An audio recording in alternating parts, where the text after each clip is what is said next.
Ladies and gentlemen, boys and girls, welcome back to Pop Shots. Obviously, not where I usually am, and my mic is upside down, so we're going to see how this works with the audio.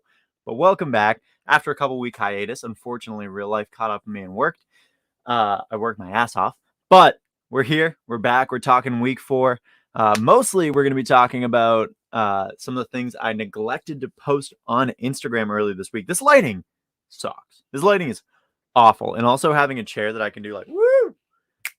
It's going to be awful for the ADHD. But we're here. I'm very excited to be back. That's a little bit better. It kind of looks like I'm getting interrogated, which I like. I think that's I just blinded myself. I think that's a really good energy for the show. So we're talking today. We're going to be talking about Risky Biscuits. We're going to be going down some of that NFL schedule. I'm going to be talking about a sleeper I like that people are kind of forgetting about a little bit. And finally, I'll be going down some of my favorite marquee matchups of the week. I kind of like having the mic upside down. I'm not going to lie to you. I don't like how it's just like there. It's just this weird orb, but I love it. I do love it. All right. So starting off, we're going to talk about most notably the elephant in the room. And that is this Tom Brady game. No. Yeah, we're going to talk about it first. Let's lead off the show with that, right? Let's lead off the show with the Tom Brady quote unquote revenge, homecoming, whatever people want to call it. I've seen it called a million different things online, and every single one of them I don't enjoy. Genuinely do not enjoy. I don't think it is this thing that we're building it up to be. I don't think it's Tom Brady's homecoming and it's going to be this happy whatever. No, Tom Brady's going to come in and kick the shit out of you guys, out of the Patriots. I don't know where you think this whole revenge tour thing comes into play with Tom Brady. It doesn't exist. Tom is mad at the team. Cool. That plays. But on the Patriots side, where is the revenge? Where is it? Because most of that team isn't there. Most of the team that he had, the players he wanted, are either retired in Julian Edelman or playing with him in Tampa. So there's no aspect of the Patriots coming back in and being like, yes, this is what we're going to do. We're going to crush Tom Brady. It's going to be a closer game than we expect. I think I had it at, I think I still have the Patriots losing by like a field goal and I think 10 points. I have to check what I actually ended up saying. And there are some marquee players you should be looking at fantasy-wise for this. But realistically, this is just something built up by the Brady cult. Now, let me explain what the Brady cult is, because this is another Jamesism. There are Patriot fans. They exist. They are real. Then there are Patriot fans. I like how this one's like, oh man, I can't even tell which hand. This one's super in the shadows with my interrogation light. But there are Patriot fans. There aren't the Patriot fans are just part of the Brady cult. That means that they only cared because Brady was there, because they were winning games. It's a step off of being a bandwagon fan. So all these people who are going in and are supporting Chris, you could have just come in the show if you wanted to. All these people who are out there, you know, saying like, oh, we're going to like go out there and like crush it. Like, yeah, I get that's like a fan perspective. But then there are people who are like, I'm just happy for Tom. It's like, no, he is kicking the shit out of your team. Like at some point you move on from Tom Brady. At some point you focus on Mac Jones. At some point you look towards the future and realize, yeah, what you had was great, but get over it. It's like the NBA. You can be a fan of a player. As much as people give that shit about that, you're allowed to be a fan of a player, but say that you're a fan of that player. Say that you are a fan of Tom Brady and not necessarily the Patriots. All these people who are like repping Tampa Bay jerseys now and whatever, I think are two different breeds. Because I know it, even Chris, who is currently watching this, is a true diehard blue and red Patriots fan. I will give him that. He's also a Tom Brady fan, but I think gun to his head, he would take the Patriots over Tom Brady, but that might just be my own perspective. Now, with that being said, with my quick little 5-minute rant about the Patriots being done already, I'm going to take a sip of this weird Irish creamy coffee thing I fucking stirred up together. And God, that does so well. And we're going to talk about one of my favorite sleepers that's actually in this matchup. Now, notoriously, the Bucs have been very good at stopping the run attack. I love Damian Harris. I'm not going to be playing Damian Harris unless it's an absolute necessity. He might get some goal line scores. But as far as overall yardage, I'm pushing away from Damian Harris today. But the player I will be focusing on is Jakobi Meyers. Jakobi Meyers has been a storyline through this whole thing. He had a great showing last year. I saw some stat, and I can't think of what the actual number is, but he has like over 100 career receptions with no touchdown, which is enough to like kind of scare you off. But think about this. Think about this from a rational fantasy player's perspective. We don't talk like we as fantasy players. I've done this too. We blow up simple things. We blow up touchdowns. Somebody scores, all of a sudden Kendrick Bourne's the greatest thing to fucking exist on the Patriots. Stop. Realize that the most important thing you can get are looks, are targets. I mean, are in turn receptions depending on the league, but targets are important. And right now, through 3 weeks, we're looking at 29 targets for Jakobi Meyers. He's going to be facing a secondary that's been kind of spotty. I'm going to be playing Jakobi Meyers at any opportunity I can. I think he's a deep sleeper in this. I think he's good for a flex spot. What you're looking at is a guy who's going to get looked at by Mac Jones for all 3 stages of the field, honestly, and could be getting fat receptions. I mean, you look at it, he's trying. I'm going to get to Chris's comment in a second. I just saw he had something big, but we're going to finish this Jakobi Meyers stop because ADHD. He translated 9 targets into 6 receptions, 6 targets into 4, and then 14 into 9. His workload is just increasing, and that means his chemistry with Mac Jones is increasing. Play Jakobi Meyers as much as you can. I can't guarantee you he's going to score a touchdown today. It's a very, very stiff. It's a very, very stiff defense.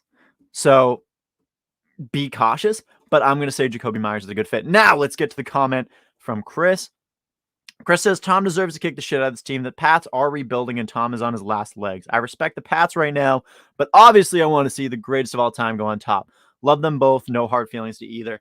And see, right there, that is rational thinking, which I don't expect from my baby boy, Chris. I don't expect you to come out here and have a calm thought. I wanted some heat. I really thought there was going to be some more pop to that, but he's right on all regards. The Patriots are still kind of in a sneaky rebuild. They're still in the young stages of a team. I talked about that on, I think, 2 pop shots ago with Cam Newton, how it was a disguise for a sneaky on-the-fly rebuild, which they did very well. Tom is at the end of his career, as much as we'll get these headlines of, yeah, I could play till 55. Like, no, dude, you don't want to play till 55. That is how you end up Drew Breesing your career. Chris comes in, don't call me rational bitch. You don't want to go out in the Drew Brees way, where no disrespect to Drew Brees. He had a phenomenal career, but, and this is a big but, he kind of put some stains on the end of that career with, these like spotty plays, kind of shitty plays. And I honestly, if we really want to look at it like that, if Tom Brady ends up playing till 50, he's kind of doing what Ben Roethlisberger is doing to his career now, where it's like Ben Roethlisberger is hurting the franchise by him staying there, by him staying in Pittsburgh. He's not doing anything good for him. He's just hurting them. He's just hurting their future, and he's hurting his own reputation in the process. Now, granted, Tom Brady is the greatest quarterback of all time. So to try to stain that reputation, good luck.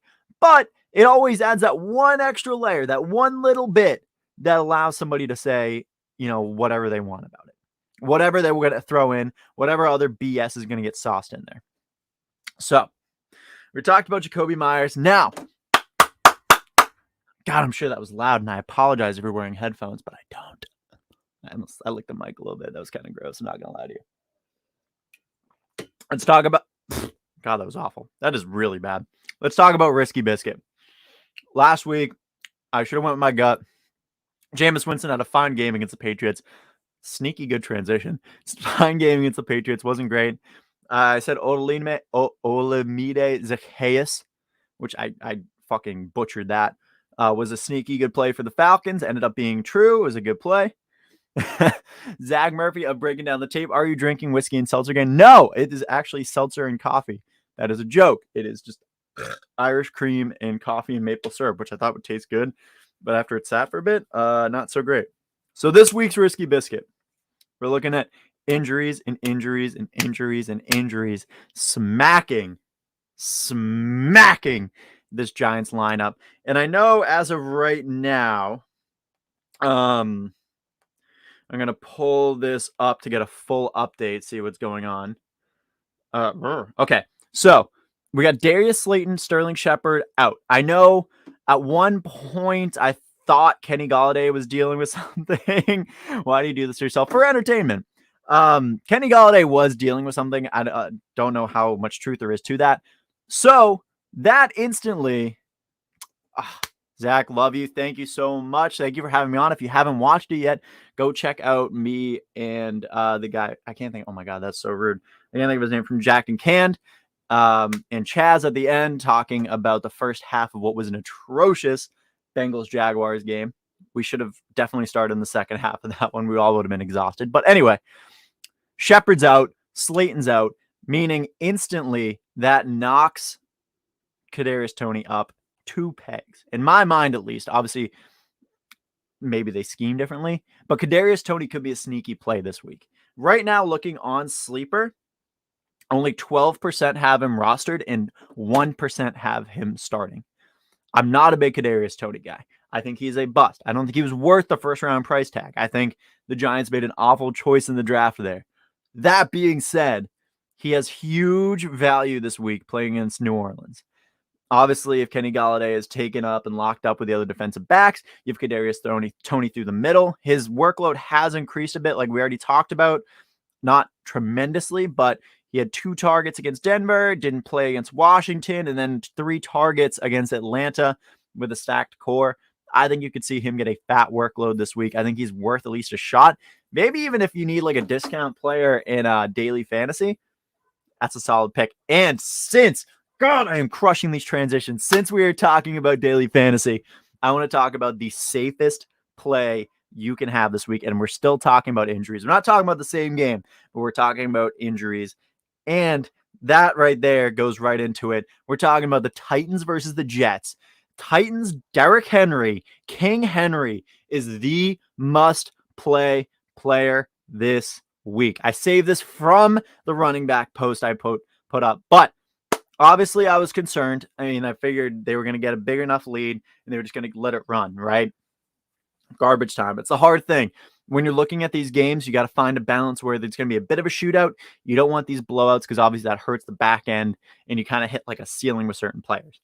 Derrick Henry, though, is now the only option to face off against a porous Jets defense. Ryan Tannehill does not have A.J. Brown or Julio Jones. He has some guy whose second half of his last name I cannot pronounce, and Anthony Frisker. Derrick Henry is going to get a monster amount of touches today, a massive workload. Whatever the cost is, whatever it may be, you should be playing Derrick Henry as your RB1 in daily fantasy this week. I will promise you that. And now that I say that, he's going to break his leg or some shit. That's just how the fantasy gods treat this. Is I'm going to give you this advice, and then Derrick Henry's going to go out there, take one step, trip over the fucking sideline, and fracture his nose or some orbital bone or something in his face. I don't even know. But that being said, I do think logically the process is there for Derrick Henry to be a monster play this week. It has Derrick Henry game written all over it. So where we're at from there. We talked about that. Let's talk about a little bit more in depth some of the things we posted on the Instagram. So week 4, we already talked about. I have 4 targets I'm looking at for wide receiver. Jacoby Myers, we touched on. Corey, oh man, I just got confused about my graphic for a second. Corey Davis going into Tennessee. Tennessee's had an awful secondary. I'm buying into the revenge play. The biggest question mark is going to be Zach Wilson. We've seen a couple throws that were like, all right, this is why he was the number 2 overall pick. We've also seen a bunch of stuff to be like, oh my God, this guy's a first-round bust. I do think that Corey Davis's workload matches. I think it lines up. I think we see a big game from Corey Davis. Same idea. No, I was wrong. Different idea for OBJ. I jumped ahead a little bit there. OBJ will be facing off against Minnesota, who has had a hard time covering anyone this year. OBJ and Baker kind of seem like they're on the same clicking or wavelengths. They're clicking together, doing well. OBJ received a 29% snap share, which was huge for him last week. Now we're looking at him as this main target with Jarvis out and with Baker and him clicking. I think you could see a monster game from OBJ. Last one, which I was alluding to, is Devonta Smith, who will be, hopefully, in my mind, I think he is, the feature wide receiver against the Chiefs, which is another rough defense. The thing that scares me about this game, and we talk about it so much, is that the Eagles need to play perfect. They need to look at what the Browns have done, what the Chargers did. I can't think of the third team, but they need the Ravens. They need to look at what those teams have done, and that is keep Lamar, keep Pat off the field. Use a running ability like Lamar has, like Baker has on a slider level, like oh my God, why can't I talk today? Like Justin Herbert has on a slider level, like Jalen Hurts fully possesses. Use that mobility, build off of it, and then open up the deep ball, but really just eat clock, just devour time and keep him off the field. Also on that note, you're going to have to play perfect with Tyrann Mathieu back there because he's looked good this year already again. That's annoying about anything. It's like as poor as this defense is, they still have Tyrann Mathieu back there, which isn't a save all, but it is still an issue. So we talked about that. Now let's go into running backs. We're talking about the same matchup. I'm going to talk about CEH, which I know he's been all over the board. I know we've had great games and we've had bad games. And he's been all over. I don't think personally, I've said this for a long time, I don't think he's worth the price tag we put on him in fantasy, but he has a very good play against a awful Eagles defense this week. And I feel bad. Obviously, one of our biggest fans is an Eagles fan, but he hasn't had a game with less than 13 carries. He's going to see the opportunity to play. He's going to see the opportunity to get past a defense that just cannot stop the run. David Montgomery, another guy, had a rough time against Cleveland, had a rough time the game before that. I can't remember where they were at, but he's currently going against Detroit this week. The tough thing about that is we don't know what Matt Nagy's going to do because Matt Nagy's kind of a moron. Matt Nagy, rewind that. Matt Nagy is a moron. He should not have a job in the NFL. But here we are. He's on the hot seat clearly, and we're going to have to wait and see what actually ends up happening with it. David Montgomery is a very good play this week, considering that Detroit has allowed 135 yards average, like all across the board, scrimmage yards. So that's receptions, that's rushing to opposing running backs. But the big question mark is Matt Nagy. What do they do? What does he do? I think if he loses this game, by the way, off of the fantasy perspective, I think if he loses this game, Matt Nagy's out. I think he should be out already, but I think this is his coffin, his nail. Blah, blah, blah. Back on injuries. I'm going to talk about it one more time before I get into what might actually be my last point. I'm kind of cranking through these right now with like it sounds like I'm like coked up, honestly, but it's just really shitty coffee. Najee Harris. Similar situation as Kadarius Toney, where all the other options went away around him. But, and that's a fat but, Najee Harris has already had a huge RB1 workload. Najee Harris is an RB1. If we're looking at just rushing, he's had 16 rushes against Buffalo, 10 against Vegas, 14 against Cincinnati. And the yardage hasn't necessarily been there, averaging like around like the 40 mark in yards. But reception-wise, he's getting passes out of the backfield, and it just started more against Cincinnati with 19 fucking targets for a running back. 19 against Cincinnati. So obviously Ben Roethlisberger doesn't want to stretch the field as much. Even if we ignore that, even if we just put that into perspective of Ben Roethlisberger doesn't want to pass far. Cool, right? Put this out there. They do not have Juju Smith-Schuster through the middle. They do not have Deontay Johnson. They have an injured Chase Claypool. Now, that elevates Najee Harris's workload that much more.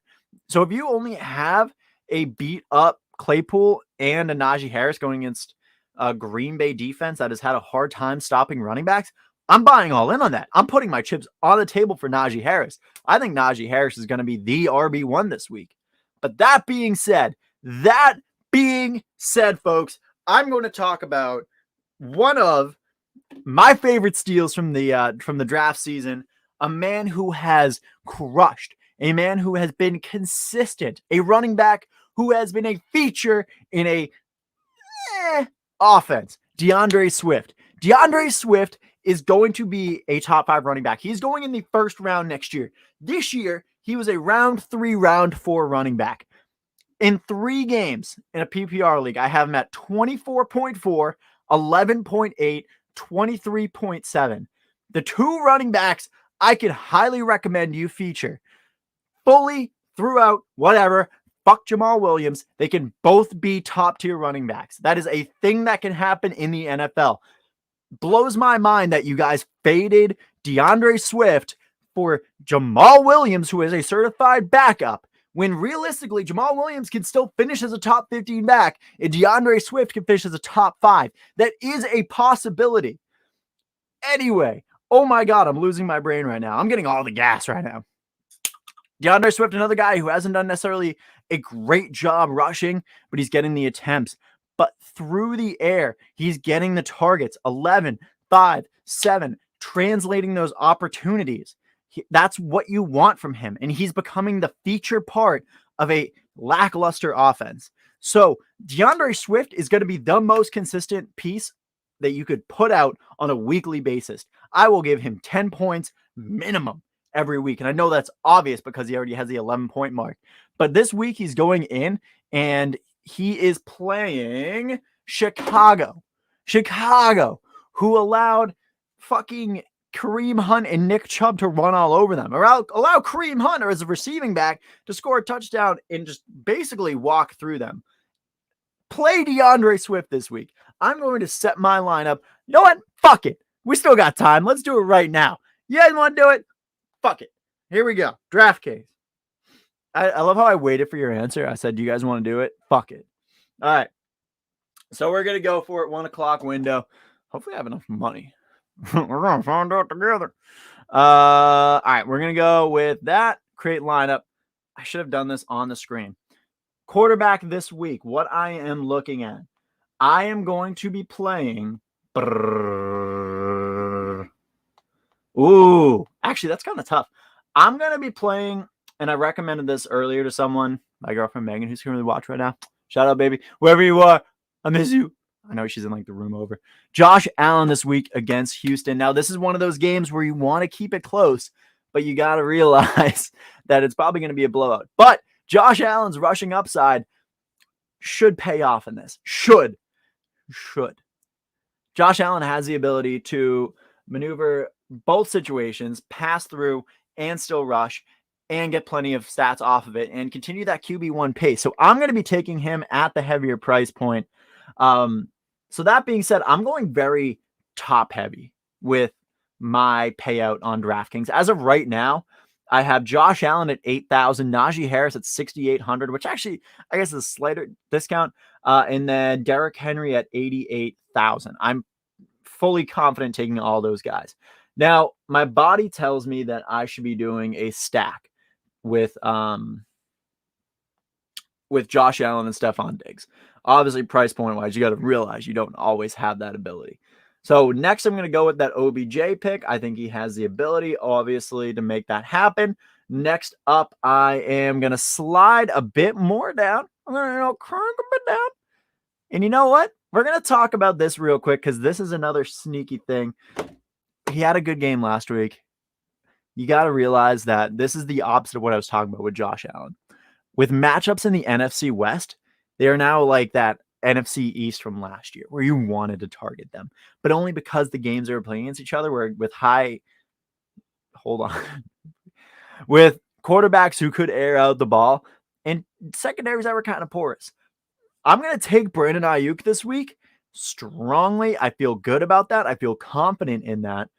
Brandon Ayuk is set for that bounce back. Obviously, Deebo Samuel could get the workload. I know Brandon Ayuk's targets jumped way higher last week, and I expect that trend to continue, especially against Seattle, who's had a hard time covering.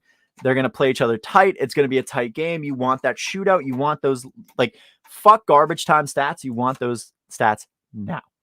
Next up, we got OBJ. We got him. I am going to go a little bit discount. Let's get that Jacoby. Oh, I can't play Jacoby Myers because it's a 1 o'clock slot. God damn it. All right, so we're going to slide a little bit more. I am going to be going with that same mindset and taking Rondale Moore against the Los Angeles Rams. Same idea, same play. Now, on that same note, I'm going to be taking Kyle Pitts against Washington. Washington's had a hard time covering. Next week, you could very well see them on the fantasy stock market as a full-on drop because whatever Jack Del Rio's doing sucks in Washington. The football team's defense sucks. Chase Young sucks. I don't understand what's going on with it, but they can't put it together. Chase Young doesn't even have a sack yet, and I think that is mind-boggling. Flex play this week. Let's scroll down. Chuba Hubbard's a good pick against Dallas. No, I'm going to go Kareem Hunt. I'm going to take, I don't have any money left. I'm not going to go Kareem Hunt. You just saw instant regret as we were recording here. That was awesome. That was really fantastic. All right, so let's scroll down a bit then. Let's take a little bit of a dive. Now, I see JaMychal Hasty here. I want to talk quickly while I do this about the 49ers backfield. I'm going to take Marquez Callaway, which means I have 1,700 for my defense, which doesn't leave me enough. So now I got to maneuver some stuff, but we're going to work on that on the side. Where was I going? 49ers backfield. A lot of people are talking right now about using Kyle Juszczyk. Trey Sermon has not played out the way you thought he would have. He has not looked great. Elijah Mitchell is not going to be playing this week. I can affirmatively tell you that. He is dealing with apparently a pain issue. He's wearing a blue non-contact jersey. If he was dealing with a pain issue and a pain tolerance issue, you should have him at least testing out that pain tolerance. Maybe it's just a movement thing at first, but that tells me that they're not even ready to test out that tolerance. So avoid Elijah Mitchell, avoid Trey Sermon, avoid Kyle Juszczyk. Just avoid it all. It's not worth the play. Avoid the backfield. Now, I'm gonna try to reevaluate and do this. I'm gonna have to trim some fat. Let's actually, you know what? That sucks. I'm gonna trim Josh Allen, which hurts. I'm gonna do a stack of Baker and Odell, which hopefully works out in my favor, which opens up my defense for. I don't like any of these picks. That's I'm looking at it and there's just like absolute homer picks everywhere. Everything's a homer pick and it looks so good to me. You know what? So I don't want to root against it. I'm going to go with this is tough. I'm going to go with the Packers defense. Although I have Najee Harris, I am going to take that pick. I think that's a strong enough pick in my mind, but we'll find out about that later. Moving forward, moving on. Baker, oh my God, she's just trying to start fights. Let's take a quick look at the NFL schedule. I'm going to ignore that even happened, and we're going to talk about quickly some games, what I'm looking at. We're going to go lightning round through this thing. Titans, Jets. I'm going to get that off the screen before Zach, my God, I was looking at Zach Murphy's. Before Chris tries to kill you, Megan, I'm going to take that off the screen. Titans, Jets. Titans should easily handle this one. Just run the rock. Titans win. Lions, Bears. I'm not going to go through all these. These are some of these games fucking suck this week. Lions, Bears. Give me the Bears. I think Justin Fields is a bounce back game. I think he's a strong pick this week. Actually, I might just talk myself into that. Colts, Dolphins. I think that's going to be a shit show. Not a fun game, but I'm going to take Miami. Browns, Vikings. Give me my dogs. Washington and Falcons. Give me the Falcons. I think they finally have their bounce back. I think Kyle Pitts hits his stride this week. Chiefs, Eagles. Although I can make a case for the Eagles, I think it has to be the Chiefs this week because, like I said, Jalen Hurts is going to have to play perfect. Moving forward, let's talk about Sunday night. Let's talk about the biggest one. We're going to go Bucks, Patriots. I've already said it. I think that the Patriots get schmacked. I think Tom Brady obviously breaks that record, but there's not much else to really say about that, honestly, now that I break it down. It's just Tom Brady. The last game is going to be an AFC West matchup on Monday night. The Raiders and the Chargers. This one could be closer than we think. Obviously, I think this is a game competing for the first spot in the AFC West. Gut tells me Chargers. I think the Raiders sneaky pull this one out. So, with that being said, thank you all so much for joining me for another episode of Pop Shots as I get interrogated by these lights here. You know where to find us always at Boda Sports, Instagram, Twitter, Facebook, Twitch. You're already here. James from Boda. TikTok. We're also Boda Sports. Thank you all so much for joining and supporting. I love you all. Stay beautiful. Have a great Sunday.